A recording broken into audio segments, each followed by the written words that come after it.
Assalamualaikum warahmatullahi wabarakatuh. Terima kasih sekali atas kesempatan yang diberikan kepada saya pada hari ini. Nah, kita sama-sama membahas mengenai soal kesehatan yang jujurnya memang di Indonesia ini tidak pernah dibahas, tidak pernah disebutkan. Nah, apakah ini? Yaitu functional medicine. Functional medicine itu adalah melihat dari akarnya. Dan ini diterapkan kepada negara-negara yang pelit. Saya tadi bertanya dulu, ini kalau para pensiunan dari petrokimia ini, gimana sih kesehatannya? Wah, luar biasa diceritakan. Bahwa tetap ditanggung, alhamdulillah ya. Tapi siapa sih yang mau sakit? Gak ada yang mau ya. Nah, ini ada banyak negara yang juga alhamdulillah fasilitas kesehatannya luar biasa bagusnya. Salah satu ciri saya ceritakan, ada orang Indonesia yang sakit ginjal di negara saya tinggal sekarang di Kanada. Itu kalau sakit ginjal dia udah gak bisa kemana-mana. Dan kebetulan tidak punya kendaraan. Pada saat dia mau Jumatan, dia akan menelpon rumah sakit. Dikirim supir berikut mobil, bukan ambulan ya, mobil khusus untuk lansia. Dikirim, jemput, nganterin Jumatan, ditungguin, nanti pulang lagi, diantar lagi. Segitu bagusnya. Pokoknya luar biasa bagusnya. Tapi negara itu pelit, nggak mau semuanya penyakitan. Sekarang kalau di sini kita ke dokter, udah janjian jam 7, dapatnya jam 11 malam, betul? Oh, betulnya cepet. Kenapa? Banyak yang sakit. Banyak sekali loh kita ini orang sakit. Kenapa? Mudah banget, BPJS ada. Kalau kayak petrokimia ditanggung, sakit tinggal ke rumah sakit. Kalau di Kanada, sakit kepala, saya telepon dulu ke susternya. Memang dibayarin negara, tapi jangan harap dokternya mau ketemu saya. Pertanyaan dari susternya aja udah panjang. Semalam tidur jam berapa? Makan kamu apa? Olahraga terakhir apa? Alah, kamu cuma kurang jalan. Udah jalan aja sana dulu. 2 hari lagi kalau masih pusing, nanti telepon saya lagi. Mau nggak kayak gitu? Nah, saya kenapa juga tertarik pada functional medicine? Karena saya tahu kita ini tinggal di dunia ini tanpa tahu ya, kapan kontrak kita berakhir. Mau nggak sampai kontrak kita berakhir, kita masih bisa gijak-gijik berbagi pada orang lain. Masih bisa bersedekah, masih bisa berkarya. Atau paling enggak masih bisa gotong cucu kita, cicit kita. Masih bisa ngajari, masih bisa ngejar-ngejar. Enak ya? Daripada masa kita dipanggil, kita dikelilingi oleh alat-alat kesehatan di UGD. Gak mau ya? Maunya tuh meninggal ya meninggal aja. Nah, ini juga konsepnya negara-negara functional medicine, yaitu ya kalau waktunya meninggal ya meninggal aja. Jadi kalau dipanggil 911 itu biasanya orangnya memang sudah tidak bisa dibangunkan lagi. Memang sudah waktunya dipanggil. Banyak, jadi tidak banyak orang yang dirawat berbulan-bulan dulu ngabisin uang negara. Nggak ada. Makanya kenapa Kanada makmur terus? Pelit. Saya bilang, kamu pelit banget. Kalau saya di Indonesia cuma batuk aja saya bisa ke rumah sakit. Gatal-gatal masuk UGD kan, langsung diinfus anti alergi. Gatal doang. Kalau di Kanada nggak bisa. Nah, kenapa begitu? Karena mereka memegang sesuatu yang disebut dengan functional medicine. Apa itu functional medicine? Yuk kita lihat. Functional medicine itu adalah melihat akarnya. Coba saya tanya Bapak Ibu di sini pasti sering sakit kepala. Kalau sakit kepala, apa yang dikonsumsi? Oskadon, Panadol, Mixagrip, semuanya. Boleh atau enggak? Boleh. Tapi sembuh atau enggak? Sembuh. Ayo jangan bilang enggak sembuh, sembuh kan? Nah, sementara minggu depan sakit lagi. Nah, minggu depan sakit lagi nggak ada, tapi kan yang tanya, ini kenapa sih sakit lagi? Tetap aja gelek lagi Oskadon ya. Nah, inilah functional medicine, cari akarnya. Kenapa sakit kepala terus-terusan? Functional medicine ini kayak kalau kita punya pohon, di mana daunnya kuning, dia akan kita potongin kalau kita punya daun yang kuning ya kan? Ini kan petrokimia nih yang pastinya berhubungan dengan tanaman. Kalau pohon kuning, daunnya kuning-kuning kita potongin kuning-kuningnya. Harapannya tumbuh nanti daun yang baru, betul? Nah, itulah yang disebut dengan di Indonesia, konvensional, permukaannya kita sembuhin. Sakit kepalanya, nyerinya, gatel-gatelnya, permukaannya, tapi nggak ditanya akarnya yang mana nih. Sedangkan ada ilmu functional medicine, pohon yang kuning-kuning itu daunnya akan dikorek-korek. Akarnya yang mana yang sakit? Nah, kebayang ya, kalau akarnya diperbaikin, insya Allah seluruh pohonnya menjadi sehat. Nah, inilah konsep functional medicine. Lihat akarnya, dicari akarnya. Makanya agak sulit kalau functional medicine itu tiap orang bisa beda-beda. Sama-sama sakit diabetes, ngobatinnya beda-beda. Apakah diabetesnya gara-gara salah makan? Atau diabetesnya karena ada masalah dengan mulai dari hipertensi. Semua dicari akarnya dan perbedaan cara mengobatinya. Nah, itu yang disebut dengan functional medicine. Nggak salah Indonesia mengidap yang namanya konvensional medicine, nggak salah. Karena banyak pasiennya. Bayangin kalau kita ke Singapura aja ke functional medicine, di sana satu pasien bisa menghabiskan waktu 1,5 jam. Dia akan tanya, waktu itu saya pernah menanyakan, ini kenapa ya saya mulai gemuk? Dia nggak mau dengar mulai gemuknya, dia tanya, kapan kamu gemuk? Berapa tahun yang lalu? Kamu 20 tahun yang lalu sehat, berat badan kamu berapa? Harus ingat semuanya. Itu adalah functional medicine. Dikorek semua ceritanya ke belakang. Jadi bisa jadi penyakit kita sekarang ini karena masa muda kita. Dosa-dosa masa muda kita yang kita kadangkala udah gak inget. Tapi kalau kita ingat dan kita perbaikin, insya Allah akan bagus. Awalnya functional medicine ini cuma untuk pencegahan. Supaya pemerintah-pemerintah negara-negara functional medicine gak ngurusin orang penyakitan. Tapi dengan berjalannya waktu, lah kok banyak yang sembuh. Seperti saya sendiri memang betul kenapa saya berkecimpung di sini karena saya bukan dokter. Tapi saya dikaruniai alhamdulillah penyakitan. Saya dikasih 2 autoimun, 1 kanker. Saya dikasih cap, umur kamu tinggal sekian bulan. Dan itu terjadi 6 tahun yang lalu. Nanti kita belajar gimana saya memperbaikinya. Di mana pada saat itu saya ingat sekali, saya pulang ke rumah, lalu saya menemukan satu cara perbaikan kanker terbaru.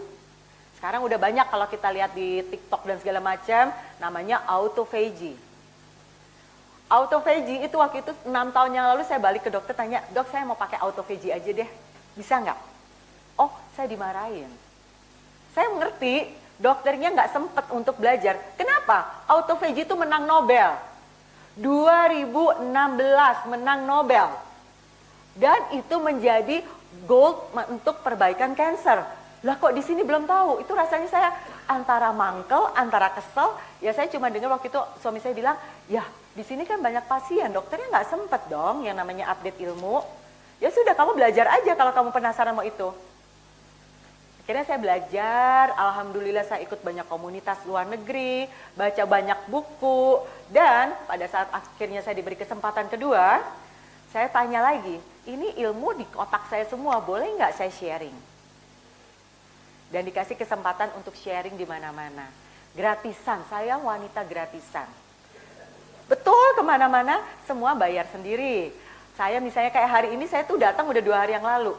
Kemarin saya ada di salah satu universitas, besok juga jadi dosen tamu di universitas, bagian kesehatan, semua bayar sendiri, hotel sendiri, pesawat sendiri, teman-teman yang nemenin saya bayar sendiri. Enak ya jadi wanita gratisan. Hanya karena tadi ada pertanyaan, kenapa? Apa motivasi kamu? Saya coba tanyanya, pernah nggak didiagnosa tinggal 3 bulan usianya? Kalau yang pernah pasti merasakan kayak apa, seperti lolos dari lubang jarum. Nah di sini saya mengajarkan functional medicine, mungkin nanti banyak yang bilang, masa gitu? Nah functional medicine ini baru 1990. Sedangkan ilmu di sini kebanyakan memang berhenti di 1990. Contohnya, yang kena hipertensi. Obatnya apa? Amlodipin. Orang tua kita dulu obatnya apa? Amlodipin.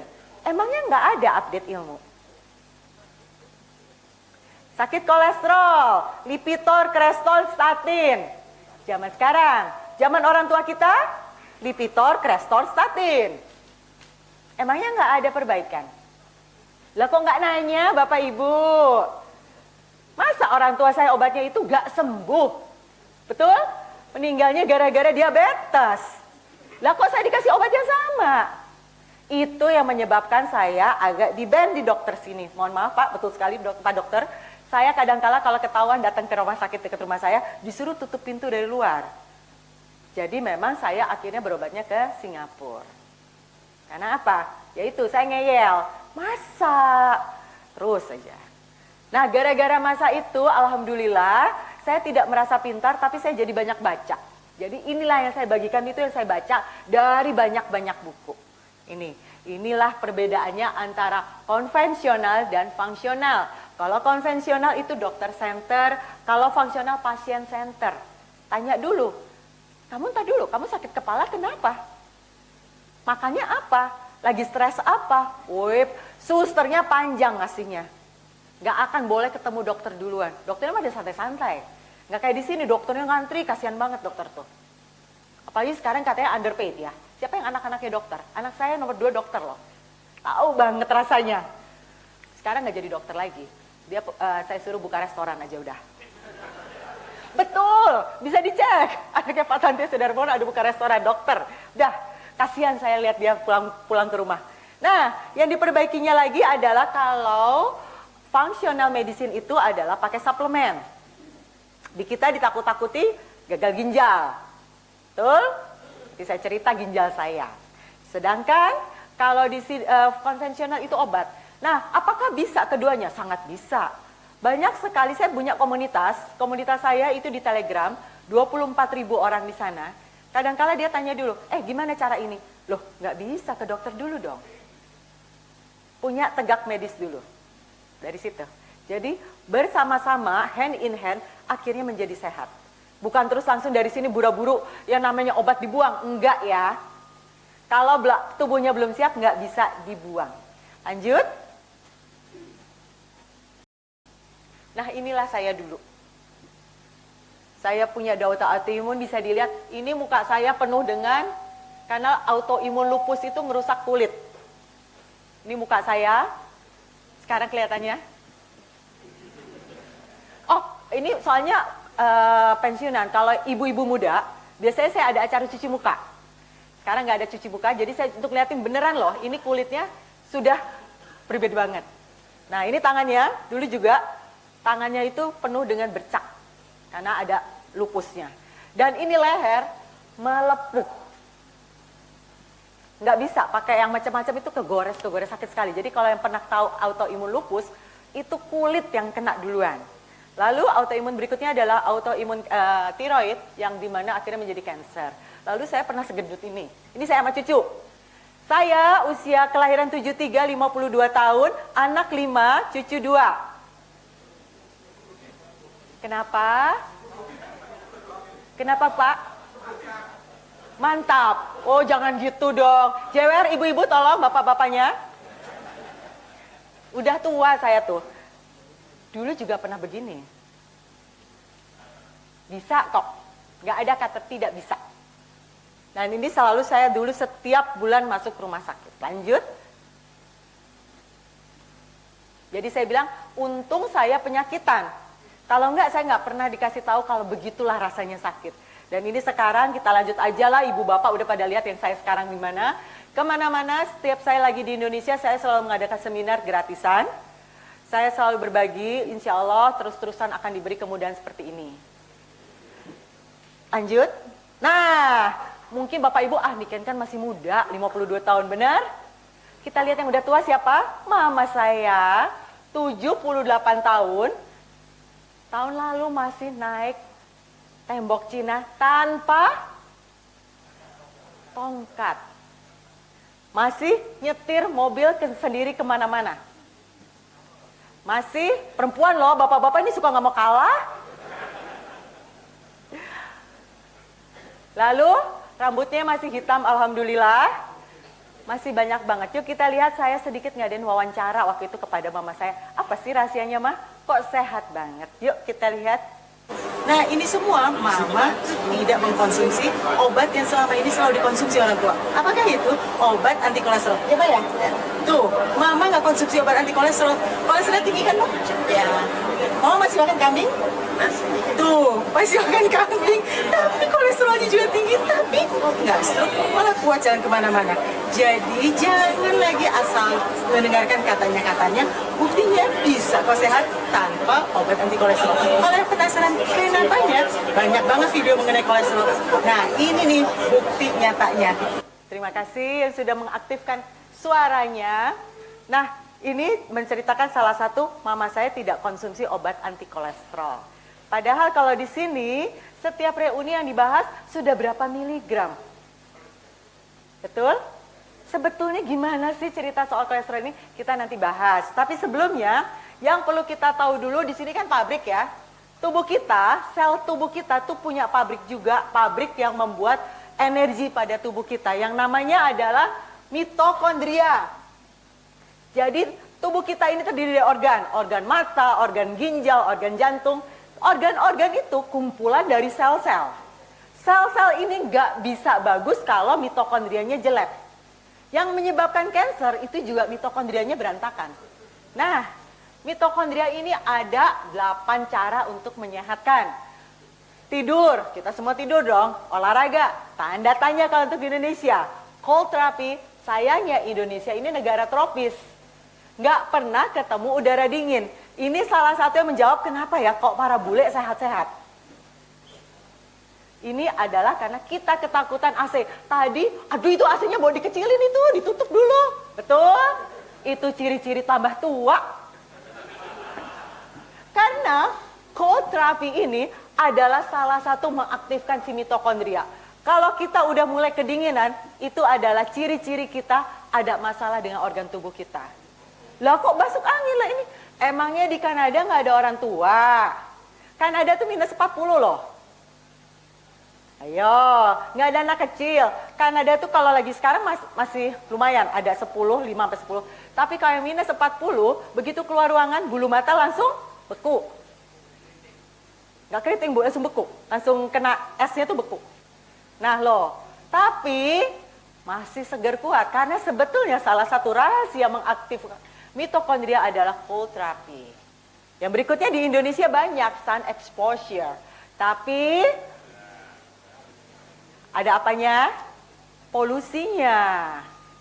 Ini lagi, polusi ini masalah lagi untuk kita. Jadi biasanya memang saya sun exposure saya ganti. Saya ganti pakai vitamin D. Karena itu sebetulnya memperbaiki vitamin D kita. Yang berikutnya red light therapy. Nah, ini ada di agama Islam. Ada di agama Islam itu red light therapy itu warna merah. Oh, monggo. Kenapa Pak? Takut saya tendang?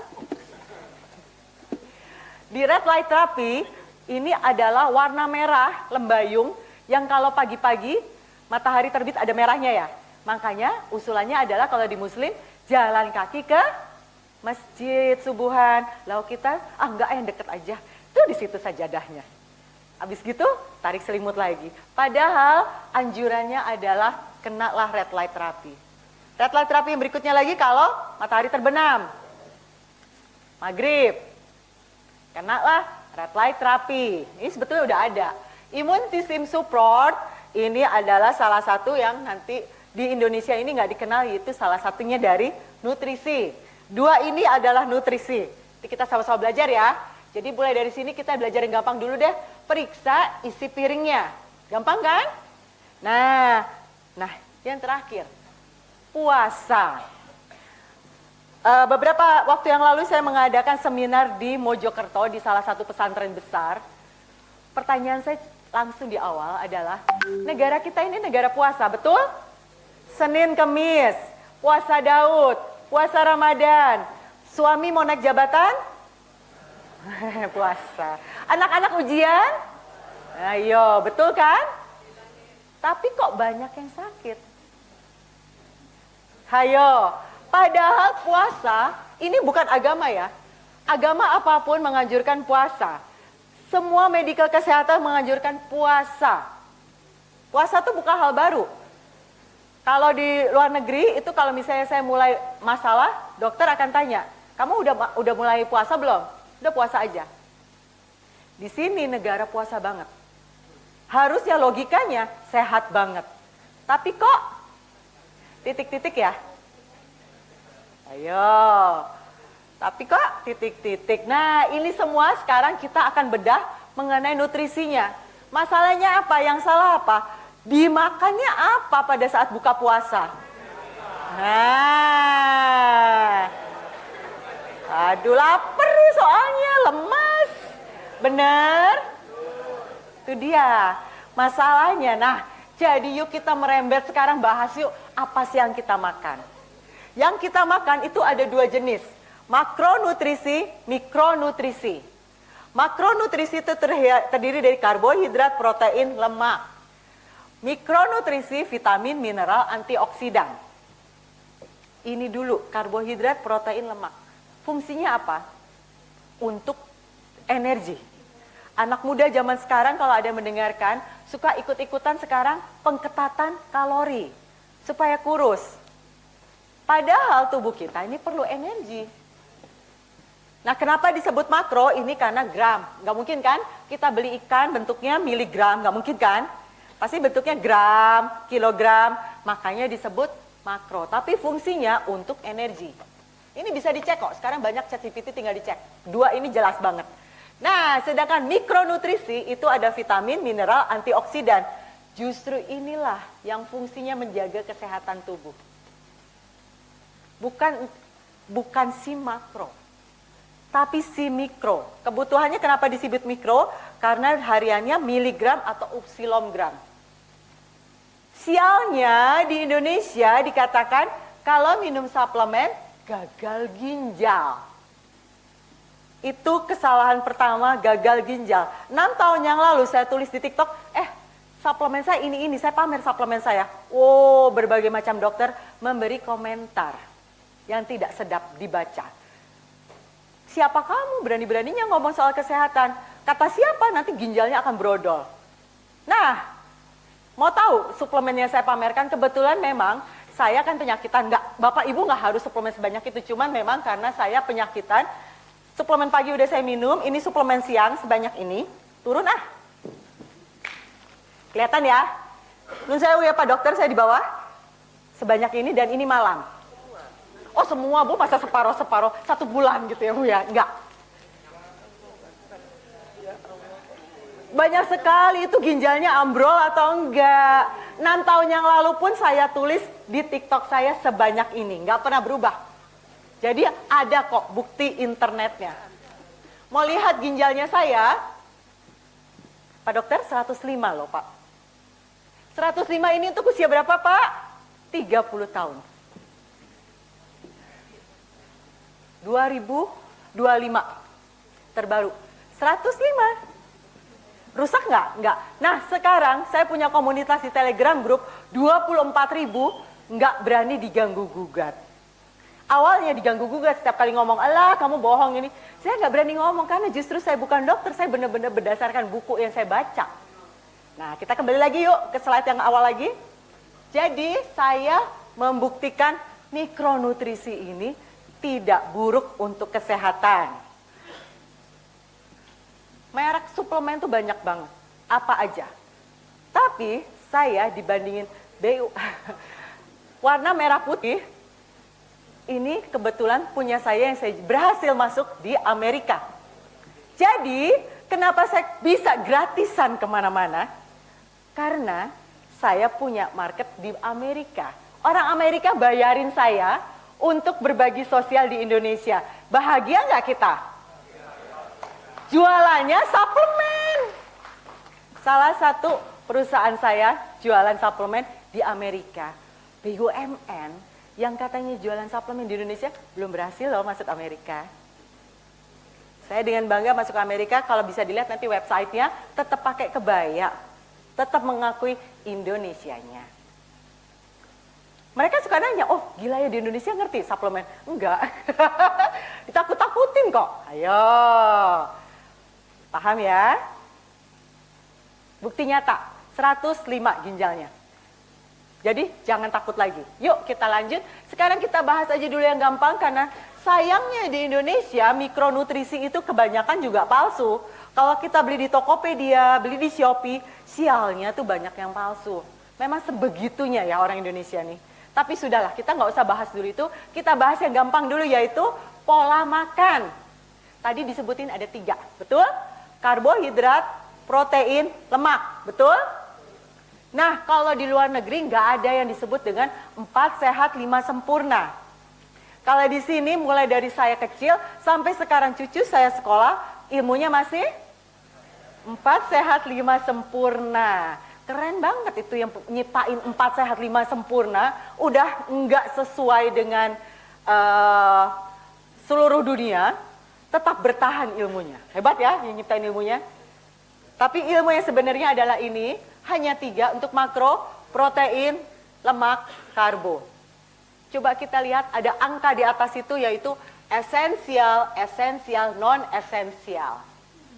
Pasti udah pada dengar ya, karbo itu jahat. Betul? Benar nggak? Atau belum tahu karbohidrat itu tidak baik untuk tubuh? Dengar sih, tapi tarsok-tarsok mau berhentinya ya. Betul, dengar sih ya, dengar ya, karbohidrat nggak bagus, gula nggak bagus, nasi nggak bagus, tapi nggak apa-apa kok bunikan, besok aja saya puasanya. Enggak, saya nggak nyuruh stop juga, saya cuma namparin dikit-dikit sekarang hari ini. Ya. Nah, kalau di luar negeri, karbohidrat itu disebut dengan non-esensial. Sedangkan untuk lemak dan protein disebut esensial. Apa dasarnya non-esensial dan esensial ini? Ada yang bisa nebak nggak ya? Kalau ada yang bisa nebak saya kasih hadiah deh. Angkat tangan dulu, coba bantu jawab saya. Apa dasarnya yang disebut dengan esensial dan non-esensial? Gak apa-apa bingung, saya jelasin. Nah, non-esensial ini sama loh. Ini buktinya, ini untuk membuat tisu, ini hormon, ini untuk transport, membawa dan menyimpan nutrisi. Protein. Lemak ini untuk menyiapkan energi, membuat hormon, membuat sel membran. Sel membran itu jaket pelindungnya sel. Karbo juga ada manfaatnya, energi, membuat sel membran juga. Ada manfaatnya. Tapi dia disebut non-esensial. Why? Kenapa? Kenapa non-esensial? Kenapa nggak penting untuk tubuh kita? Karena tubuh kita bisa menghasilkan gula sendiri. Lagi-lagi saya mengadakan pengetesan. Kebetulan pola makan sejak saya cancer yang saya pilih adalah saya karnivor. Lebih ke karnivor, yaitu saya lebih tinggi fat dan tinggi protein, 0 karbohidrat. 0 karbohidrat itu apa aja risikonya? Bukan risikonya, apa? Konsekuensinya. Saya tidak makan yang katanya makanan super sehat sedunia.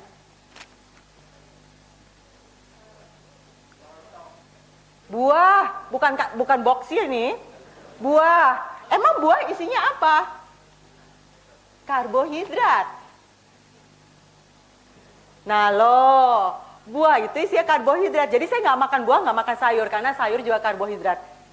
Tunggu dulu, pasti langsung bilang, ya benar ini ilmunya salah. Pantas aja dia sih bukan dokter. Nanti ya, tapi saya membuktikan saya nggak makan gitu. Tiap pagi saya ngecek gula. Siapa yang tiap pagi ngecek gula kan ada diabetes? Kalau saya ngecek gula karena kalau gula saya tinggi, itu bahaya untuk kanker saya bisa hidup lagi. Makanan kanker adalah gula. Ada yang lagi ngunyah langsung diem nggak mau ngunyah lagi. Karena yang baru dimasukin apa? Roti ya?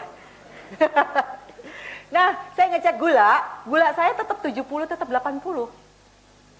Tubuh saya bisa menghasilkan gula sendiri. Itu yang pertama, makanya disebut non-esensial. Namanya adalah gluconeogenesis. Nanti mungkin Pak Dokter akan reconfirm, benar nggak nama itu. Gluconeogenesis itu adalah tubuh kita ngebuat sendiri loh glukosa. Ini udah tubuh kita buat glukosa, ditambahin dengan tadi pagi nasi goreng. Tadi jam 10 buah, jam 12 mie goreng, jam 3 gorengan, jam 6 bakso. Nah, tongsengnya nggak apa-apa, ada nasinya. Nah, jadi tubuh kita bingung. Udah dikasih glukosa buat sendiri, Allah nyuruh tubuh buat sendiri, lah orang tiba-tiba sama dia kita tambahin lagi. Ini kalau di luar negeri udah jelas non esensial. Sedangkan yang esensial kenapa? Karena tubuh kita nggak bisa menghasilkan. Tubuh kita tidak bisa menghasilkan protein, tubuh kita tidak bisa menghasilkan lemak. Mungkin langsung semua pada ingat perut masing-masing. Gak mungkin tubuh kita tidak bisa menghasilkan lemak. Ini apa? Betul? Nah, lemak pada perut kita ini bukan dari makanan berlemak, tapi dari makanan karbohidrat. Pada saat kita makan karbohidrat, tubuh kita juga menghasilkan karbohidrat. Berapa banyak sih tubuh kita memerlukan? In sama in ya. Berapa banyak sebenarnya tubuh kita memerlukan karbohidrat? Ada bisa bantu jawab? Nggak, ini hadiahnya nggak laku kayaknya hari ini. Berapa? 1 piring, Bu. Makasih, Bu. Maaf salah ya, Bu. Atas usahanya hebat loh, daripada yang lain diem aja, Bu ya. Gitu. Yang dibutuhkan oleh tubuh kita cuma 1 sendok teh. Mungkin ada yang bilang, tapi saya sudah makan nasi 3 sendok makan. Ya nggak benar. Tapi saya sudah makan itu buah itu isinya berapa banyak gula. Atau bumbu, pernah nggak kita masak tanpa bumbu? Nah, 1 sendok teh saja. Akibatnya tubuh kita nabung yang namanya glukosa. Glukosa nggak kepake, sama tubuh kita disimpan. Disimpannya dalam bentuk apa? Lemak. Jadi jangan ketukar lemak yang kita makan dengan lemak yang jadi-jadian ya. Jadi ada lemak jadi-jadian, inilah lemak natural. Nah ini semua cuman gambaran. Kalau di luar negeri, anak-anak kecil belajarnya udah kayak gini. Amino acid, essential fatty acid, essential karbohidrat, udah dijelasin. Yang di sini, lihat ini manfaatnya, itu manfaatnya. Ini sudah dijelasin. Nah ada satu lagi sumber energi selain makro, tapi kebetulan tubuh kita bisa buat sendiri, namanya keton, dibuat oleh liver. Nah ini nanti kita belajar ke sana, tapi sekarang kita belajar dulu hal ini semua. Jadi sayur dan buah itu boleh atau enggak tergantung otot kita, tergantung aktivitas kita. Makanya kenapa diabetes nggak sembuh? Sembuh. Ngobat seumur? Masih makan Masih makan wah, masih makan sayur. Nggak sembuh-sembuh. Nah inilah perbedaannya. Mungkin Bapak Ibu udah bilang, sini kan ngaco, asik ketemu ngaconya. Zaman nenek kakek saya dulu juga makan sayur buah sehat, betul? Nanti kita belajar sampai sana. Lanjut. Oke, ini yang tadi.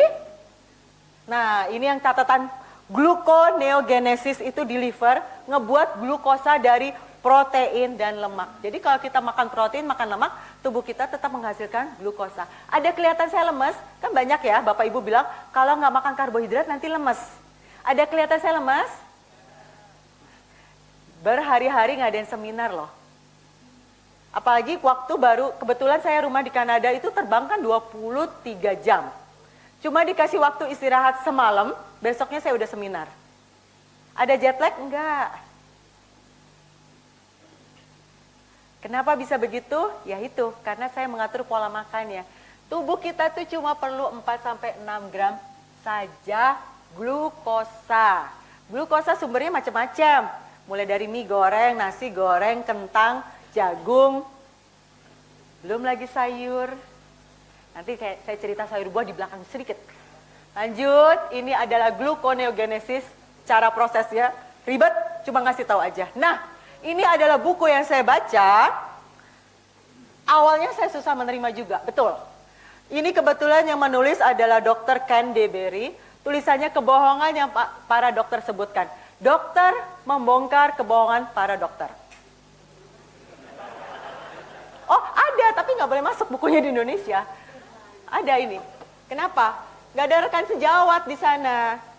Bebas, merdeka menyebut apapun. Kenapa buku saya sebutkan, Niken saya bukan dokter. Biar nggak sebelum terbit nanti bisa-bisa nggak boleh terbit. Alhamdulillah sekarang sudah jadi bestseller. Karena apa? Kalau saya dokter, saya berani menceritakan sesuatu yang berbeda, itu nggak boleh dong, rekan sejawat. Nggih?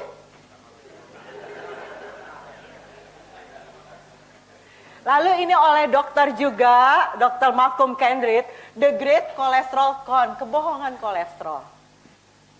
Sialan katanya. Ini saya sebenarnya awalnya susah. Kenapa saya baca buku ini?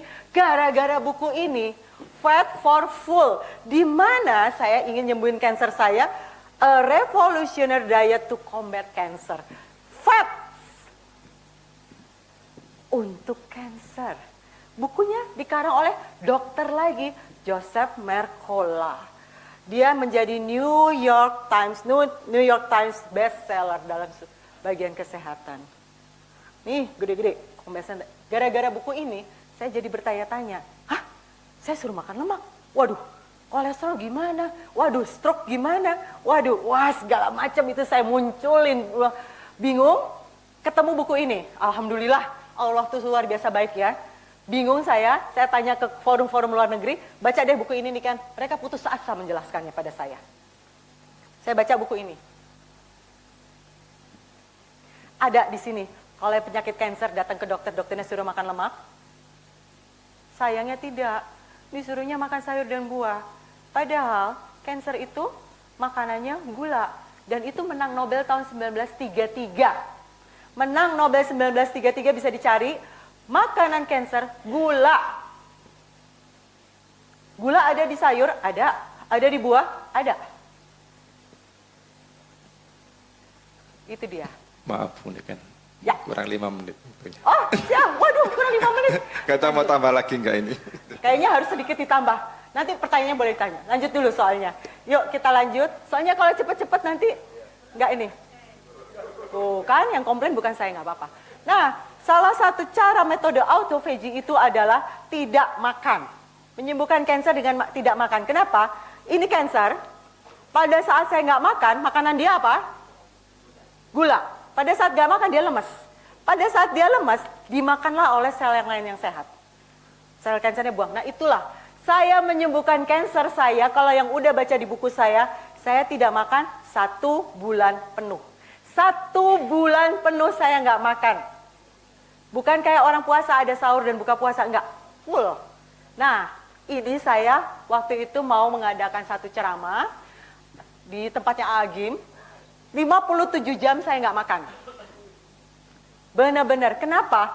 Sebelum berangkat saya ngecek dulu. Kolesterol saya 360. Stroke nih. Habis melakukan kegiatan 316. Alat yang sama. Hari yang sama.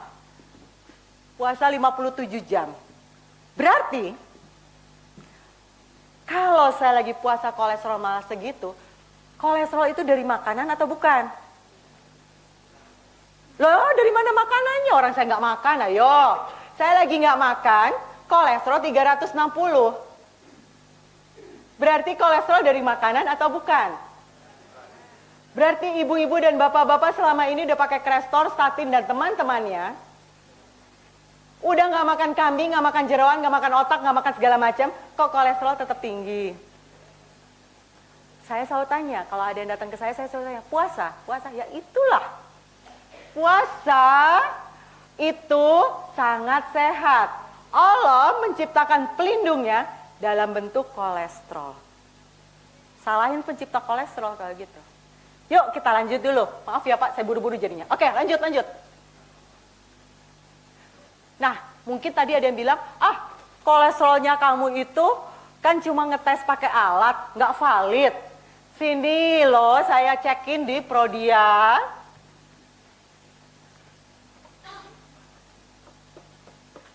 (332) yang katanya kolesterol jahat 239 LDL-nya. Coba direnungkan. 332, 239. Itu kan baru. Ntar tahun depan kamu kena stroke. Kolesterol segitu dipertahanin. Betul ya Pak ya? Ayo, itu kan baru. Kita lihat tahun sebelumnya. Geser lagi tahun sebelumnya. 2024 periksanya di Parkway Laboratory, yaitu di Orchard, dengan dokter di atas namanya ada dokter Gwi, kolesterol saya 296. LDL 159. Oleh dokter Gwi dikasih apa? Ada bisa menebak saya dikasih apa oleh dokter Gwi? Apa Pak? Crestor ya? Waduh, apalagi? Salah Pak, maaf. Sifotastin. Terima kasih tapi salah. Ada lagi? Kasih nasihat. Apa nasihatnya Bu? Bu, nasihatnya apa Bu? Yang apa puasanya Bu? Nasihatnya apa Bu? Nasihatnya supaya melihat memori-memori kemarin dan melihat ke depannya itu maunya apa. Oh, gitu ya. Apa tuh maunya saya, Bu? Mau sehat? Oh, berarti kata dokter saya nggak sehat? Oh, ya. Segitu ya, Bu ya? Ini 2024, 296. 2025, 325. Itu dokter bunuh diri kali, Bu. Dapat pasien yang begini. Dikasih apa? Diuluri tangan. Selamat Anda sehat. Pulang sana. Selamat Anda sehat, pulang sana. Ada namanya tercantum. Jadi kalau ada yang pengen ke Singapura, datang ke dokter Gwi, dia akan lihat nilai kolesterolnya. Nah loh, jarak dari sini ke Singapura tuh dekat. Kok ilmunya beda banget? Ingat yang tadi ya, makan fat justru menyembuhkan kanker saya. Dokter Gwi tahu saya ada kanker, jadi dia lihat berapa banyak ini lemak di sini kan. Bukan lemak dalam perut. Lanjut ya, baru 2024. Bagaimana 2023? Ini ada 2023 dan 2022 disatuin, 200 tuh LDL. Oke, kolesterol total. Ada yang 299, ada yang 321 2022, ada yang 305. Ketawa. 2022, sayangnya sebelumnya saya nggak pernah nyatet lagi. Ada terlihat saya stroke, ada terlihat miring kanan dan miring kiri. Ada terlihat tremor. Ada Pak, aduh Bapak ngangguk-ngangguk. Saya terlihat tremor Pak. Ini sengaja saya buat untuk membuktikan kolesterol itu baik atau enggak. Jadi mau sehat atau enggak? Mau. Ya itu. Pada konsumsi obat anti kolesterol. Makanya pertanyaannya, gimana sih? Kok kata dokter Gwi di Singapura sehat? Gimana sih? Di Kanada kok malah dibilangin sehat? Ini gimana? Kok di Indonesia nggak sehat? Lanjut ya. Lanjut. Kolesterol itu 80%. Ini mana yang Harvard dulu deh? Yang Harvard tolong. Pada tahu Harvard ya? Ada nggak Harvard di bawah nggak? Nah, kata Harvard tahun 2017 loh. Dia ngeluarin suatu tulisan, kolesterol itu 20% dari makanan. Makanya saya lagi nggak makan, kolesterol saya tinggi. Karena makanan itu cuma kontribusinya 20% saja. Di manakah dia dibuat? Di otak. Orang yang kolesterol tinggi kelihatannya pinter. Kelihatannya biar saya nggak dikira narsis. Kelihatannya pintar, lebih cepat belajar. Mundur satu slide. Nah ini sengaja saya nggak mau translate supaya tahu ini bukan karangan saya. 80% kolesterol itu dibuat di liver. Jadi kalau yang mau kolesterolnya rendah, ya potong aja livernya. Mau? Allah menciptakan tubuh kita berikut livernya. Salah satu fungsi liver itu adalah ngebuat kolesterol. Kita kasih obat. 80% di liver, 20% dari makanan, 25% dari kolesterol seluruh tubuh kita di otak. Ada loh makanan yang buat kecerdasan. Saya tidak cerita di sini, tapi beberapa seminar mengenai anak-anak. Kenapa anak-anak bisa ada yang cerdas, ada yang enggak? Bukan genetik. Otaknya dikasih makanan yang bagus untuk otak. Pada saat kita punya bayi, anak bayi itu nggak punya makanan kan ya? Kita cuma dikasih cadangan ASI, betul? Allah menciptakan ASI untuk diberikan kepada anak-anak kita. Ingat-ingat pada saat kita naruh ASI di botol, Dibandingkan dengan susu formula di botol, susahan mana nyucinya? Susahan ASI ya Bu ya. Kenapa Bu? Lengket. Lengketnya itu apa Bu? Lemak. ASI itu makanan full lemak tertinggi sedunia. ASI. Jadi yang salah siapa? Anak kalau dikasih ASI langsung cerdas. Imunitasnya tinggi. Begitu kena susu formula imunitasnya turun. Karena si lemak. Nah yang salah sekarang siapa? Yang nyitain ASI lemak atau semakin tua semakin takut sama lemak? Yang salah yang mana ilmunya? Kalau kita semakin tua semakin takut lemak, Mbok tanya sama para dokter, berarti saya ngeracunin para bayi dong zaman dulu. Itu makanan paling tinggi kolesterol, paling tinggi lemak. Terbukti naruh di botol ASI itu lemak banget. Banyak penelitiannya. Ada stroke? Bayi? Nah, gimana lagi? Lanjut ya. Oke, sebentar. Kekurangan kolesterol menyebabkan penyakit Alzheimer, stroke, depresi, suka kekerasan senggol bacok, gampang lupa, cenderungan bunuh diri. Banyak orang yang bilang, banyak kawan-kawan kita yang kena stroke. Coba tanya, selama ini konsumsi obat anti kolesterol nggak sih lo? Makanya kena kolesterol. Konsumsi. Karena sebetulnya berdasarkan penelitian, justru kalau kolesterolnya rendah, itulah yang menyebabkan stroke. Nah loh, lalu depresi. Dan depresi itu banyak ya sekarang anak-anak muda dikasih tugas sama kita, Bapak HRD, dikasih tugas anak-anak muda zaman sekarang, anak-anak yang baru sekarang ini, yang takut dengan yang makanan berlemak karena lihat orang tuanya takut lemak, melo yelo banget loh sifatnya, ya. Coba lihat makannya, salad, oh bawa buah kemana-mana, melo yelo banget. Nah, depresi itu, ada satu universitas, beberapa universitas di Kanada, mereka melakukan penelitian kenapa banyak studennya yang gampang bunuh diri.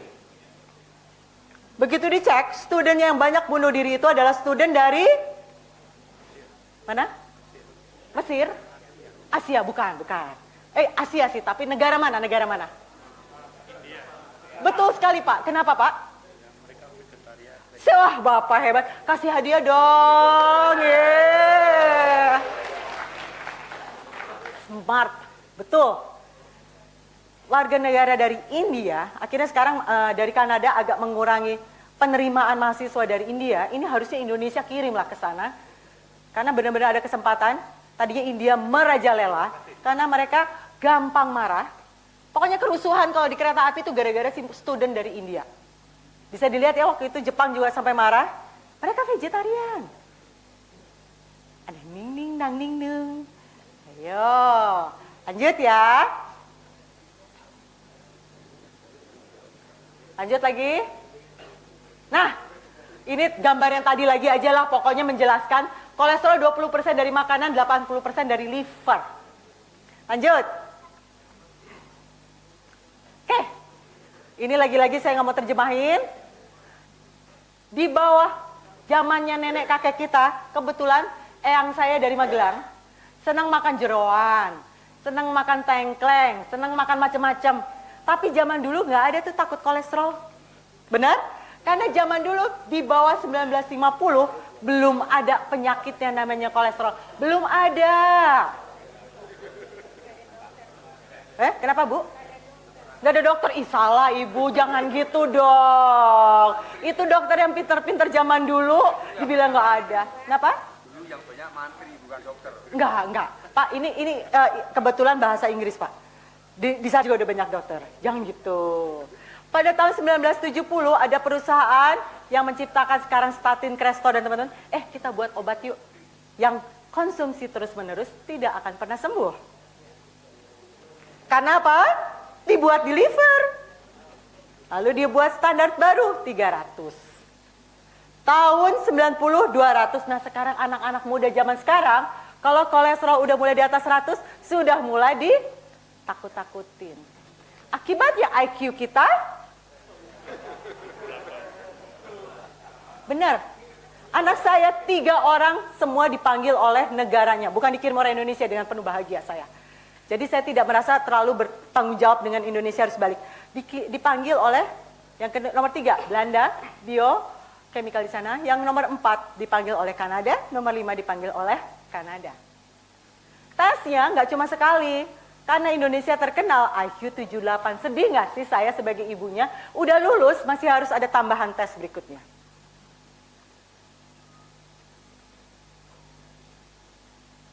Kenapa? Suplementasi otaknya di stop. Kolesterol itu di otak. Makanya, coba ingat-ingat siapa yang kalau tadi pagi sudah lupa kemarin naruh kunci di mana? Kacamata di mana? Masuk ruangan, terus berhenti dulu. Tadi mau ngapain di sini? Coba periksa, mulai kepikunan ini hadir pada saat kita mengkonsumsi obat anti kolesterol. Pada saat kita mulai takut dengan yang namanya lemak. Ingat-ingat. Kenapa kita dulu ranking 1, 2, 3 sekarang pegang remote aja bingung? Dulu ranking 1, 2, 3 saya yakin. Bukan usia. Bukan usia. Pola makan kita salah.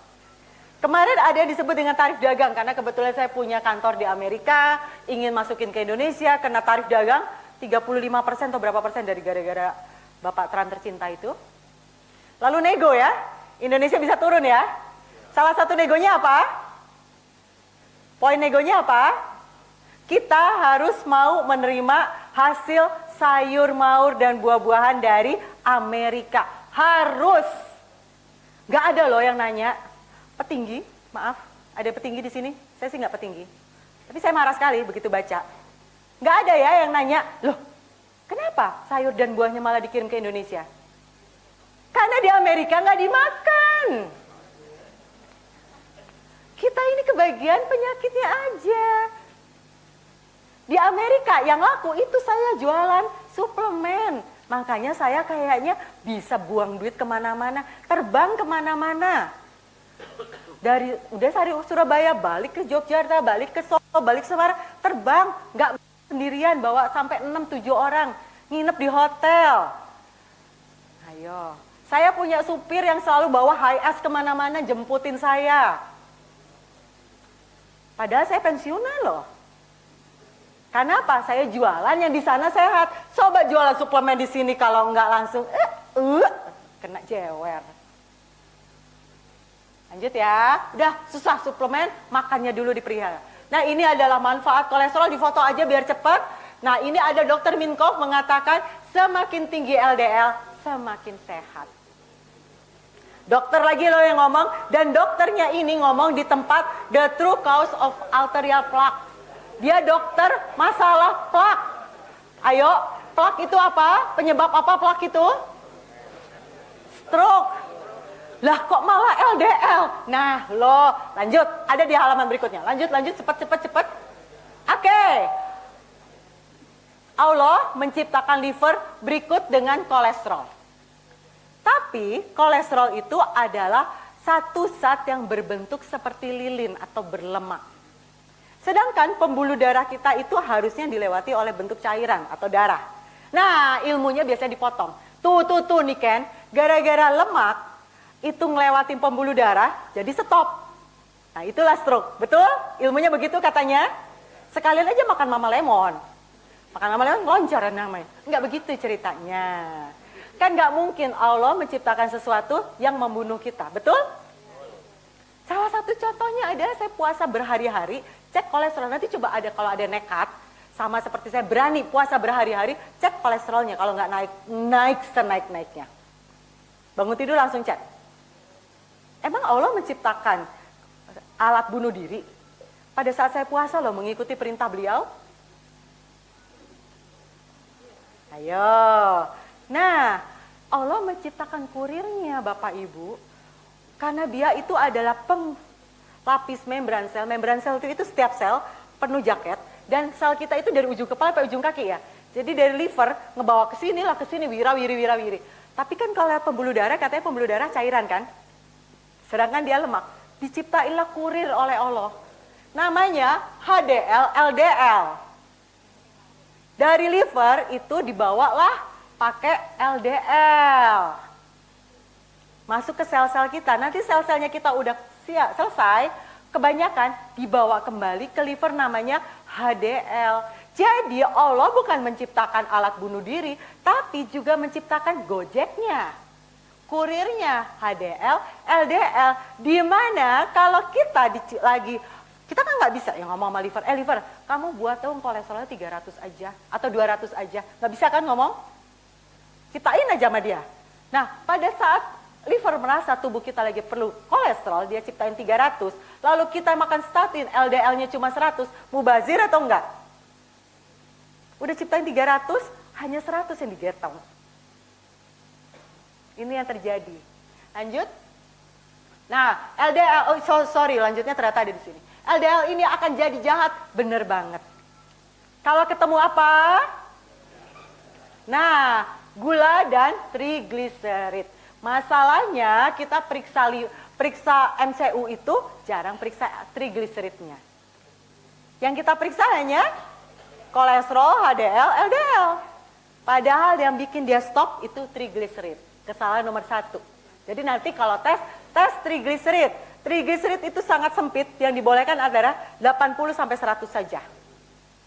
Trigliserid. Yang berikutnya tadi gula. Ngecek gula di kita itu adalah gula darah puasa dan gula darah 2 jam. Yang dicek harusnya HbA1c. Kenapa? Coba Bapak Ibu di sini kalau besoknya periksa lab, hari ini makannya sehat ya. Besok gulanya bagus semua. Padahal HbA1c 3 bulan terakhir gula di dalam sel. Nggak bisa bohong. Jadi kalau yang sekarang pengen lepas obat anti kolesterol, periksa dulu trigliserid dan HbA1c-nya. Kalau jelek, benerin dulu 2 hal itu. Karena ternyata obat anti kolesterol berbahaya. Jadi kita benerin dulu HbA1c-nya dan trigliseridnya. Lanjut, cepet-cepet. Oke, ini cara, nah ini juga penting. Ini kebetulan ada satu dokter Malcolm Kendrick, dia iseng ngebuka. Jadi pembuluh darah yang ada plak itu isinya apa? Dia potong. Nah inilah hasilnya. Plak itu terisi dari nomor 1 adalah kalsium. Kita minum air fortifikasi dengan kalsium. Makan CDR supaya tulang kuat. Susu. Kalsium kan? Lah tulang kita tuh kuat. Kalsium nggak bisa begitu aja masuk ke tulang kita. Akibatnya penumpukan di pembuluh darah. Salah satu cirinya siapa yang sudah pernah cek plak di dalam tubuh? Apa nama tesnya? Yes. Bapak masa dapat hadiah lagi Pak? Calcium arterial coronary ya. CAC score. Coba datang ke dokter, dok saya pengen tahu berapa banyak plak dalam tubuh saya. Nggak ada yang disuruh namanya LDL score, nggak ada. Dimasukkan ke satu mesin yang namanya CAC score. Kalsium yang dicek. Waktu itu saya juga disuruh tutup pintu dari luar, karena saya bilang, loh kok kalsium? Nah, jadi gimana biar tulang kuat? Cerita lain. Ini dia. Nah untuk memperbaikinya, ini liver, blood, tiroid untuk memperbaiki kalau sudah punya plak. Ya kalau di kita kan untuk memperbaikinya pasang ring. Ya sih sehat. Lalu 2 tahun kemudian ring kedua. Nanti kalau datang ke dokter, dokternya bilang gak apa-apa, ring saya juga 4, betul? Nah, berhubung dibayarin gak apa-apa pasang ring. Yang kaya siapa Pak? Oh enggak, jangan gitu, jangan gitu. Rumah sakit katanya di depan. Nah jadi padahal memperbaikinya hanya 3 ini. Liver, kolesterolnya dibenerin. Blood, pembuluh darah kita ini koyor-koyor atau bagus atau jelek. Dan masalah tiroid. Jarang kan kita disuruh periksa tiroid, bagus atau enggak? Jarang. Lanjut. Ini adalah beberapa buku lagi pengarangnya dokter yang memwarning soal obat anti kolesterol. Seperti yang ini oleh Dr. Duane Graneville mengatakan Lipitor itu pencuri memori. Ya iya. Begitu kolesterolnya habis, otak kita juga berkurang kemampuan akan memori. Yang berikutnya lagi ini karangan Dr. Hannah Joseph yang mengatakan how statin drugs really lower kolesterol. Betul-betul menurunkan kolesterol, tapi membunuh sel setiap saat. Dan ini kalau kita dikasih obat di luar negeri, udah ada warning ini. Menyebabkan masalah pada liver, blood sugar, pegal-pegal, memori dan segala macam. Ingat selalu, dan ini prostat cancer. Jadi kalau ada yang masalah dengan prostat, cek lagi. Nah, ini semua, ingat, jangan dari sini langsung pengen buru-buru lepas obat anti kolesterol. Tidak, tidak. Cek dulu HbA1c, lanjut coba, ada nggak, masuk nggak slide-nya? Yang harus dicek, nah, ini yang wajib dicek. HbA1c, trigliserid, HDL, HSCRP, LED. HbA1c harus di bawah 5,7. Di Indonesia katanya batasnya 6,3 atau 6,7. Ada yang disebut pradiabetes. Nggak ada, pradiabetes tuh nggak ada. Diabetes atau tidak diabetes, batasnya 5,7. Trigliserid itu antara 80 sampai 100. HDL, cara ngitungnya. Trigliserid dibagi HDL harus di bawah 1,9. Lalu HSCRP harus di bawah 1. Kalau lab sini karena konvensional medicine agak lebih tinggi 10, tapi kalau functional medicine harus di bawah 1. LED sama 20. Jadi 5 ini dulu dicek baru lepas obat. Kalau 5 ini tidak bagus, ayo kita perbaikin. HbA1c kita udah tahu dari gula. Trigliserid ini adalah perbedaannya. Trigliserid itu kalori yang tidak terpakai. Dari mana dia dapat? Ada yang tahu trigliserid dari mana? Fruktosa. Fruktosa itu apa? Gula pada buah. Ya. Jadi kalau yang datang ke saya nanya, trigliseridnya tinggi, gampang saya tanya. Makan buah? Iya, tiap hari. Ya sudah. Lanjut. Kolesterol buat sel. Lanjut ya. Lanjut dulu. Ayo, lanjut cepat. Nah, sebelum diabetes itu ada satu penyakit. Ini sebelum diabetes itu ada satu penyakit yang harusnya kita mulai waspadai. Jadi ini adalah gerimisnya sebelum hujan. Hujannya diabetes, gerimisnya adalah insulin resisten. Sialnya insulin resisten itu menyebabkan penyakit segini banyak. Jadi kalau ada yang hipertensi, dulunya insulin resisten. Ada yang diabetes, dulunya insulin resisten. Ada yang fatty liver, dulunya insulin resisten. Ada yang artritis, dulunya insulin resisten. Ada yang erectile dysfunction, dulunya insulin resisten. Ini terjadi bisa sampai 10 tahun sebelum terjadi diabetes. Nah, gimana bisa tahu kita insulin resisten? Ada tesnya ke lab, mahal kan? Atau kasihan dong, Gresik suruh bayarin terus ya, kita cek sendiri bisa. Lanjut, cek insulin resisten, ini semua.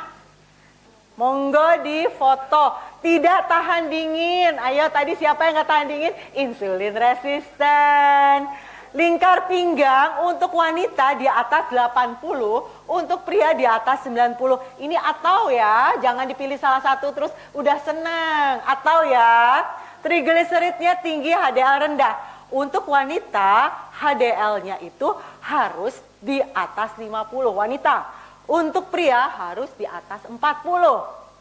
Tekanan darah mulai meningkat, gampang ceknya. Pagi-pagi sebelum kaki turun dari tempat tidur, bukan setelah beraktivitas, bangun tidur, bangun langsung cek. Tensi, kalau tensi mulai meningkat, itu artinya insulin resisten. Kita kadang-kala salah, udah jalan lah, udah olahraga, udah apa, itu tensinya sudah tidak valid. Karena tensi itu aliran darah, di mana darah itu berpengaruh terhadap gravitasi. Usahakan jangan kena gravitasi dulu, ya. Lanjut, gula darah mulai meningkat, rajin-rajinlah cek gula pagi-pagi. Kalau cek gula pagi-pagi di atas 100, belum makan apa-apa pastinya ya, bangun tidur. Jadi protokol bangun tidur itu cek tensi, cek gula. Kalau tensi mulai naik, hati-hati insulin resisten. Kalau gula mulai di atas 100, hati-hati, itu tanda insulin resisten. Dah, jujur pada diri masing-masing.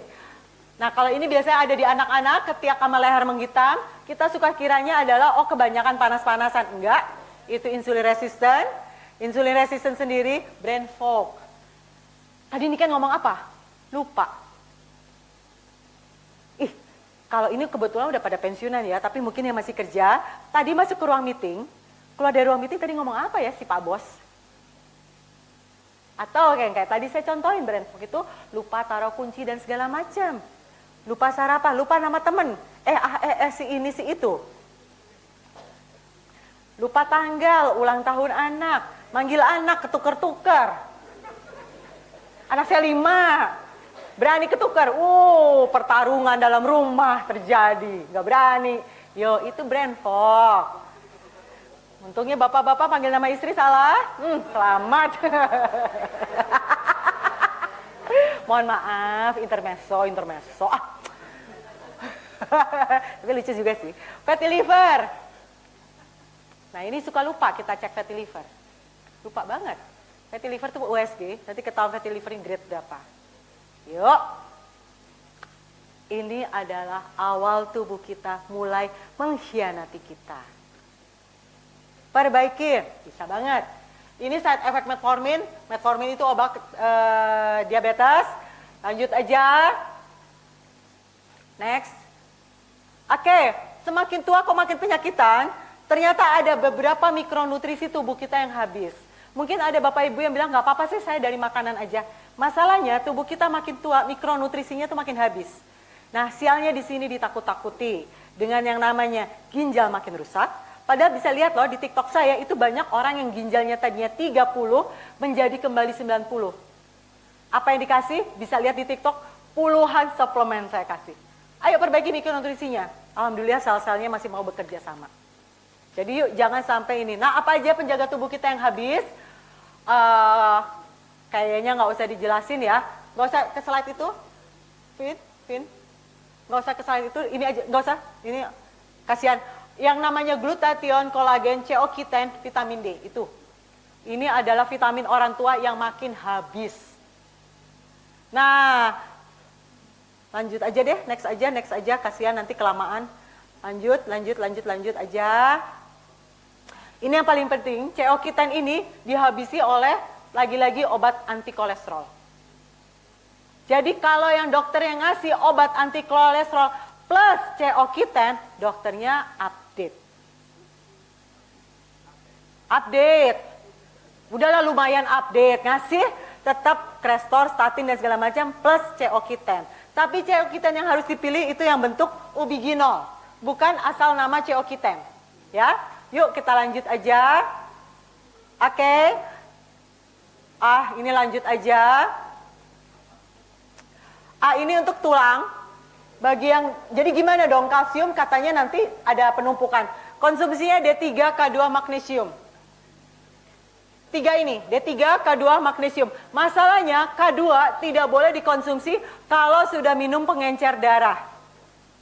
Jadi hanya bisa D3 dan magnesium. Nah, gimana caranya supaya lepas obat pengencer darah supaya bisa konsumsi K2? Oke, lanjut. Oke, mungkin ada yang bilang, wah kalau minum suplemen nanti ketergantungan. Banyak yang gitu ya. Pertanyaan saya, ada yang berani nggak sikat gigi 1 minggu? Ada yang berani nggak mandi 3 hari? Nah berarti badan kita ketergantungan sama sikat gigi. Ketergantungan sama mandi. Enggak kan? Nah itu, karena kita memang limit kosakata Indonesia itu sedikit banget. Ketergantungan suplemen itu bukan sesuatu yang salah. Karena memang tubuh kita memerlukan nutrisi. Ingat tadi nutrisi itu ada 2, makronutrisi dan mikronutrisi. Ya, jadi yuk coba sekarang periksa mikronutrisi kita udah terpenuhi belum? Ada masalah apa penyakit tubuh kita? Hipertensi kah? Diabetes kah? Mulai ada masalah dengan jalan sedikit ngos-ngosan. Mulai ada osteoartritis. Nah, yuk kita perbaikin. Insya Allah masih bisa. Mama saya 78 juga masih bisa. Lanjut. Oke, tanya jawab boleh Pak Dokter? Atau saya udah melebihi waktunya soalnya. Oh, mohon maaf jika ada salah kata. Assalamualaikum warahmatullahi wabarakatuh. Oke.